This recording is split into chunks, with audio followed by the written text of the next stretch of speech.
Hey there, I hope you're having a fantastic week. Today, I'm going to walk you through the exact process I use to retain 10K month clients with minimal time investment. I'm going to be looking at this monitor here. This is the ultra wide, and we're going to break this down together right now. And we're going to go over my practical guide to retention mechanics for client service businesses. So, for consultants, coaches, agency owners, entrepreneurs, B2B businesses that sell services, solutions to other businesses. This is great. This is exactly how I'm managing high paying clients. And this is to me more about just delivering results. Okay. So I'll be looking down here and we're going to go through the iPad together and I'm going to annotate as we go along. So I'm excited for you guys to be here. This is about creating systems that keep your clients excited. Okay. And what I mean by that is you want them to be informed and confident you're on track to achieve whatever result you're working towards. Okay. So that could be, more leads. Let's actually make that a little bit smaller. More leads, more clients, customers, etc. So in any case, most of the time when you're selling, high ticket services to other businesses, they typically looking for a transformation, and it's your job to make sure that transformation is being delivered at all times. And if it's not, we need to understand why and feed that back to the client in a way that keeps them working with you for a long period of time. But just before we really get into it, if you don't know me, my name is Kai Cabero, and I've been a CMO for a $2 million a year SaaS company. I've closed over $1 million in B2B outbound sales with $10 million plus companies. I've made just over $250,000 in my first 2 years in business, and helped many other creators, coaches, consultants, B2B businesses scale and add over 100K to their businesses in the process. So, and just for reference, some of my clients work with giant Fortune 500s like Ubisoft, among others. So in this guide, I'm going to show you every single step I use to retain 10K month clients while scaling sustainably. So let's dive straight in. So first things first, we want to be putting together a weekly progress report. So if you're not doing this already, this is a really good place to start, just back to basics. And this is essentially what I call confidence on autopilot, right? So because high paying clients, they expect results. My clients pay me upwards of 6K, 10K plus per month. So they expect results, right? They're not paying me for nothing. So they also need visibility. And what I mean by that is they need weekly progress reports that aren't just a courtesy. They're essential to building trust and proving ROI over a long extended period of time, because we want to be working with our clients for 6 months, 12 months, 2 years, 3 years, 4 years, as long as possible, really, because as long as you keep delivering results and over communicating with them, they're going to want to work with you long term. So here's how I approach this. The numbers they care about is extremely important. So when you're onboarding them, it's really essential to learn exactly what numbers mean the most to them, whether it be reducing churn or improving the amount that they charge per customer. These numbers are also good to remember, but these are the basic ones that I stick to. You need to share clear, measurable outcomes with them, okay?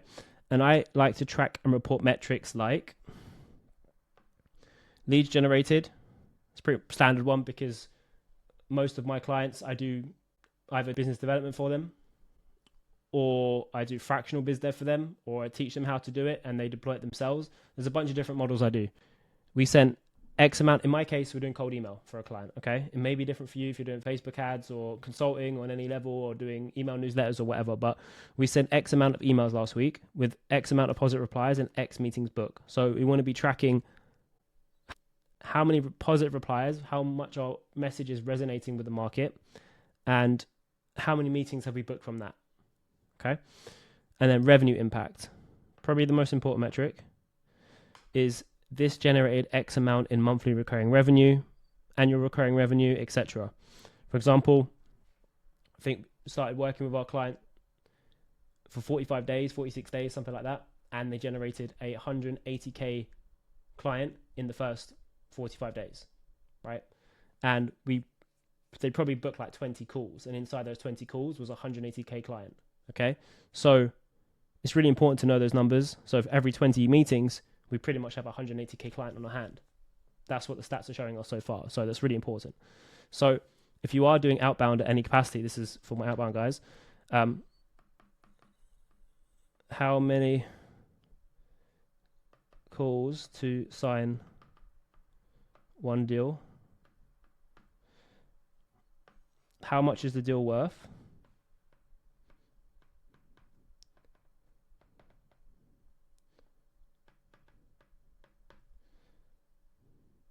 These are really important numbers to know as well, because industry standard is pretty much 20% close rate, which is actually genuinely good. Most people are closing at cold traffic at like 5 to 10% these days, but 20% should be the minimum we're aiming for here. So that means for every 10 calls, you close 2.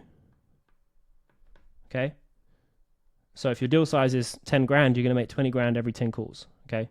And if you're booking 10 a week, then you're making 20 grand a week. Okay.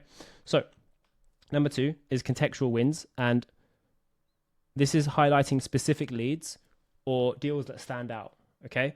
So for example, one of these leads is a company working with Disney and Samsung, right?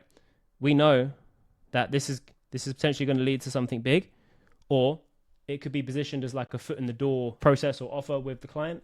So they may do something small for these big firms, and then that could lead to long-term work because it's very much built on trust, and that's really important. So another example is another lead is an AI firm raising 22 million funding. We know they have the cash because they're funded, and then we understand that by adding these names and context, the numbers feel more real and exciting. So if you're dropping a weekly report to your client and you mention, hey, by the way, we're in talks to book a meeting with Disney and Samsung, or we're getting an introduction into these companies, your client's going to be feeling really positive and confident that you can help them deliver this meeting to them, or help them get on a call with these guys and they can facilitate a deal together. And then you can also help to push deals along, to make sure the client is comfortable, improve client confidence. You could help with their pitch, help with their close rate.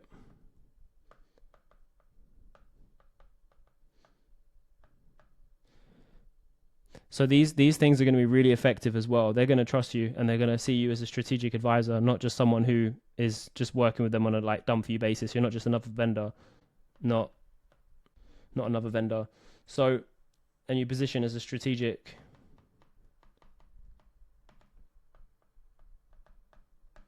Okay. So now that we've cracked how to talk about the wins or like building confidence on autopilot, we're going to get into the next bit, which is how to deliver these reports effectively. So we need something that's structured.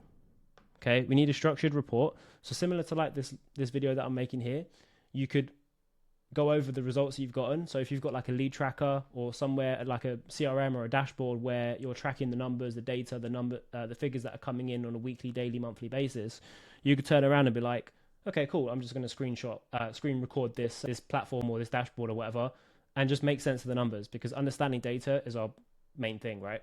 As marketers, as salespeople, we need numbers. We need the data to confirm or approve that our thesis, our idea on how we're going to scale this company or this client is actually going to work. So as long as we have the numbers, we can make effective calls and make decisions that way. So delivering the report is not just like, oh, here's the stats for this week, blah, blah, or here's like a downloaded PDF. Like, go over it with the client, because the more you do that, they're going to see your face. They're going to see that, hey, this person, this individual, this consultant or this agency, they're really invested in the growth of our company. Who else is out here sending personalized videos to their clients every single week? If you want to go every other day or every single day, that's going to be huge for retention. There's no negative effect of over communicating with your clients. Okay. So we need to use a structured, repeatable format. I recommend tools like a simple Google Doc, something that I've created here, a CRM dashboard screenshot, as I mentioned, or even a Loom video walkthrough. Okay. I still use Google Sheets, Google Docs for pretty much everything inside my business. It's never let me down. It's got me this far, and it will continue getting me this far simply because I use it effectively. Okay. So a pro tip is frame your reports as wins. When clients feel like they're gaining momentum, they stay invested in the process long term. And not all leads are created equal. So to deliver results that matter, I segment leads based on their readiness and potential impact to the client. So what that means is, here's my lead segmentation framework. We want high priority leads. Okay, that's a given, right? These leads are closest to closing. Okay, they often include well-funded companies like the ones I mentioned, people that have the budget, they're pre-qualified, they're looking for a service or solution, and they want to take the necessary steps to make that happen. They see your client, yourself, whatever, as the bridge to achieving their goal. Okay, that you're the gap they need, you're the solution they need, right? So, for example, another one here, I mentioned Ubisoft, Samsung. If they have them on the calendar, on the lead roster or lead tracker, it's going to be really big momentum boost. They're going to be like, oh, okay, cool. We've got some things moving. This is great. And then you've got in progress leads. So these are leads that need a bit more nurturing. So you might need to send case studies, create tailored go-to-market strategies. So, for example, one of my clients, for a really big deal, they wanted to sign I believe it was a 15K a month or 20K per month client. That's over, and then there's potential earnings of over $250,000, 300K plus on top of that. So that one client makes them $300,000 a year. So they had to come up with like a custom tailored strategy on the call. And we actually position that as like we do the triage initial discovery call, and then we position the second call as an onboarding call, which is where I use the strategy map process. So if you've seen any of my stuff, you'll hear me talking about strategy maps and this and that, but that's pretty much it. We help them with the sales process. So, or in some cases, you may even just need to schedule follow-ups, right? To push this person down the funnel, right? To make something happen.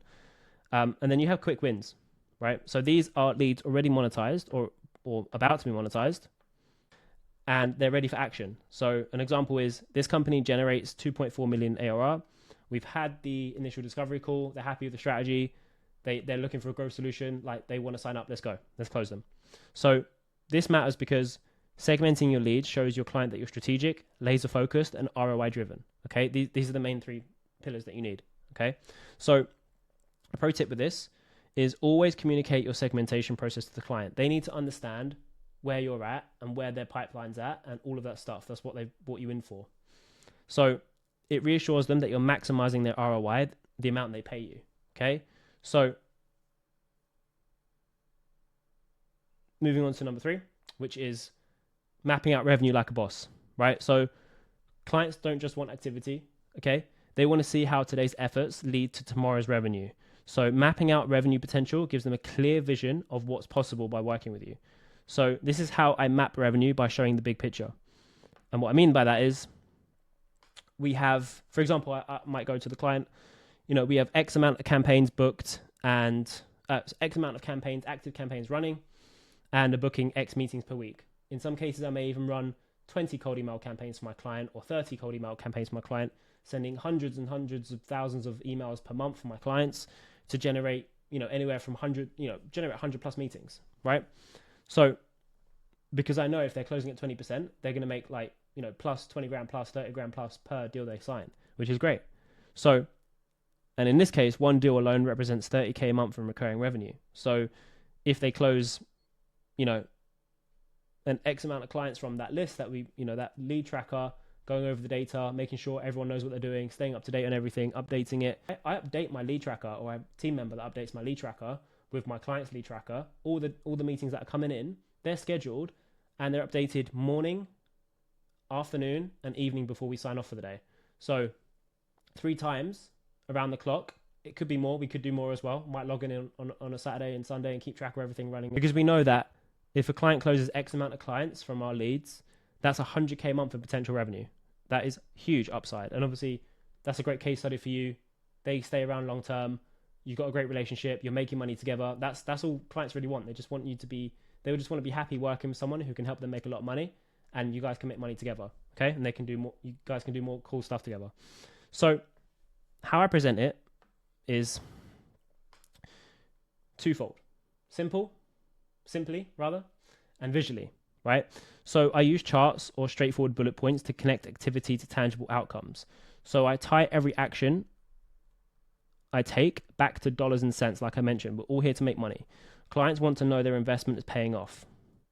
So if I want to go over lead tracker in depth, I might just say, okay, it could be like a pie chart, for example. I could even just make it on a document like this and go over the statistics. So if you aren't doing the iPad thing, it's pretty unique, it's pretty cool. I like it. and it enables me to do, because I'm more of a visual learner than I am like a read stuff learner. So we'll have pie chart here.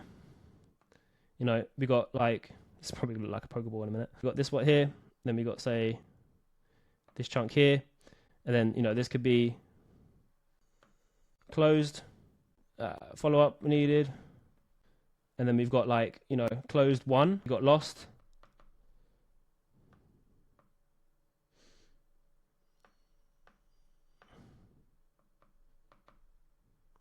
You've got closed, lost, follow up, and then you've got like maybe meeting booked. So, and then you can obviously attach your percentages around to that as well. So adding extra stuff like this could really go a long way to help them see. But then you can also go to your client as well and say, look, this is typically how we run our client success, or client updates, or client retention. So what would you like to see? What numbers and data mean the most to you? And you can apply that during your onboarding call, or just as you guys work together. You can just ask them questions and be like, hey, what do you want to see the most? Because once you have more data, you've been working together for a couple months, you should have a lot of data. What's working, what's not working, and then you apply those. And then you improve the process that way too. So number 4 is follow-ups, which is the secret weapon, okay? And this is a little bit more on service delivery than it is retention, but it's also very important. So most agencies or vendors or service providers, they drop the ball on follow-ups, right? But this is where the magic happens, okay? The follow-up process is how you close deals and keep clients happy. So my follow-up process looks a little bit like this. Delegate and I automate. I assign follow-ups to my team, and I use automated workflows for routine tasks. So I might do that in Airtable. May use that in Google Sheets. You can automate in Google Sheets with Chat, GPT, or you can use ClickUp. There's a bunch of CRM solutions. Like, choose what's comfortable for you, but I sometimes use Airtable. Some clients already have that, so I try not to like change their systems too much. If they've already got a working model, then I just add my stuff on top of that. I don't just like, oh no, we can't use that, and scrap it and then just start building all my stuff, because I don't want to confuse them. There's no need to create like unnecessary friction when you're working with clients. Just make it work with what you have. And if they don't have, then you build. If they have, then build on top, right? So I will make a note of that. So if they have, build on top, or sometimes you need to rebuild, build on top.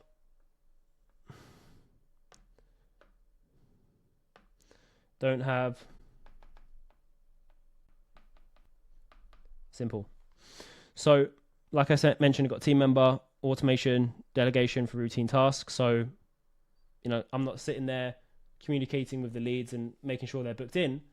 I used to be doing that when I was beginning and starting out, and then it was very hard for me to relinquish control of my business. But then I realized I don't have enough time to service all these other guys with strategy and creative and like all that stuff and scaling. So I needed to start hiring and stuff like that.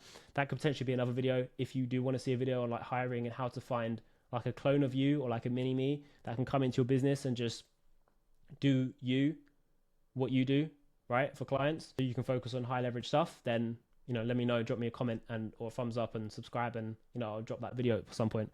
So we currently have 87 leads. For example, we currently have 87 leads in active follow-up and over 100 in our pipeline. Each one represents a 5K to 100K month opportunity.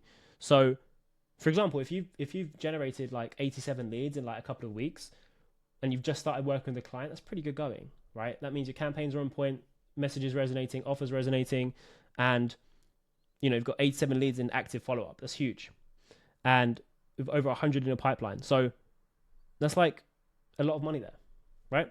So stuff like that, they want to hear those numbers. And if you break them down, it makes a lot of sense to them. So the main thing I would suggest as well, and it's a real big suggestion, is consistency is everything. So you want to be extremely consistent with everything you do. Even a simple nudge when it comes to fulfillment, when it comes to getting people on calls, on calendars, a follow-up here, a case study here, asking the right questions can turn a maybe into a yes. And in some cases, we don't want to be chasing the maybes. If people are like maybe, and it's like, well, we want to work with action takers, it's either yes or next. You could also come from that attitude as well. So, or that mind frame, yes or next, which is something I take seriously inside Wealth Builders. So yes or next. It just saves you from working with tire kickers and time wasters. So number 5 is something I just mentioned, which is build a scalable team. And honestly, we're like halfway to 100K a month, and I've realized I can't scale to 100K a month client workload on my own, right? So building the right team allows me to focus on high leverage work while my team handles the day to day. So someone I'd hire first is try and get someone who you can clone, right? So I call them growth leads. And essentially what they do is they come in and they do everything. They manage reporting, bookings, and lead follow-ups. For a done-for-you lead generation agency or growth consultancy or however, if you get leads for clients in any capacity, shape, or form, that's pretty much what a lot of you, I imagine, are doing. And if you're not, then, this video can be tailored to you. But if you don't see any resonance here, then, But anyway, I brought on a growth lead who manages reporting, bookings, and lead follow-ups. This freed me up to focus on strategy and scaling. Okay, so these are the main things. And obviously client liaison. My clients want to see me, they want to chat to me, which is cool. I've got a lot of time for them, but that gives me time to actually think about how we're going to take them to the next level. So the secret to team success, at least in my opinion, is hire for alignment. Okay, my growth lead understands the industries and niches my clients operate in, and they also share similar interests. A lot of my clients are in the tech, gaming niche in some capacity, and I'm a gamer. Right, if you follow me on socials, x.com/based start, you'll see that I play Black Myth Wukong on a weekend. I've been playing Warcraft for like 20 years and still managing a highly profitable business at the same time. So my clients also like gaming, which is huge, and that's great. We can talk about those interests all day.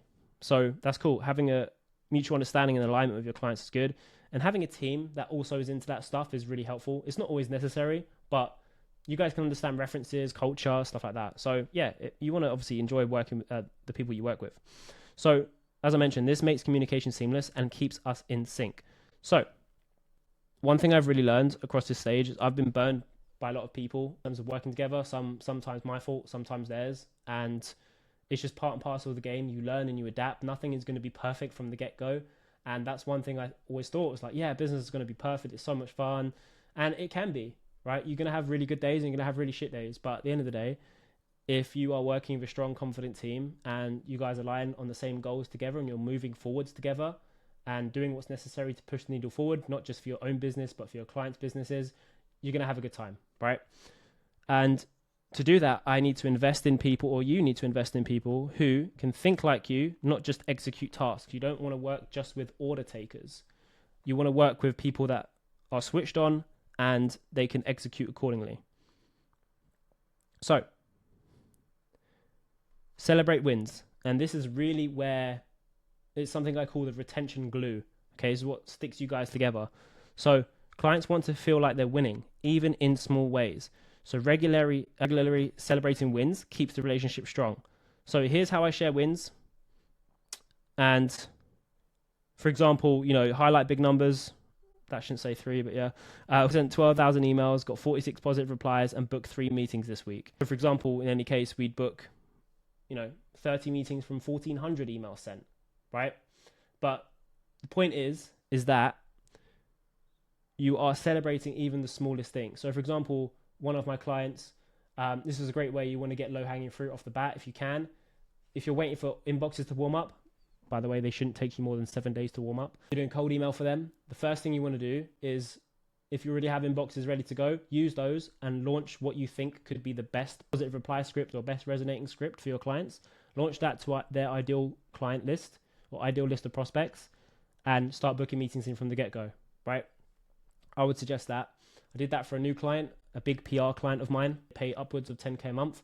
And we booked 2 meetings in the first 24 hours, 48 hours, something like that with them, and they were over the moon just with that, and the communication was on point. So yeah, if you're doing that kind of stuff, it's great. If they have an old lead list or a list of ghosted prospects, ex-clients, current clients, you can upsell, pitch, right? So you want to be doing these things, okay? You want to be asking your clients in the onboarding form or even, you know, during your first couple of days, hey guys, do you have a list of people that have ghosted you in the last like 6 months to a year? Because we can rebook them and see where they're at, and, you know, kind of get another conversation going to see what their goals are for this year. 19th Jan as of recording this video, 2025, and a lot of people are trying to crush their Q1 goals, Q2, Q3, etc. already. So you need to make that happen now. Hit up their ex-clients and pitch them something new, or you can even just hit up their current clients and either upsell them or get client interviews with them, and then share that to people that are a bit on the fence of closing or whatever, and just like that could be the nudge that gets them to say yes, because they've seen it work for someone similar to them. They can see the use case in real time and it works. So that said, let's align on the big picture. Okay, so clients paying top dollar don't just want short-term results. They want a partner who's helping them scale for the future.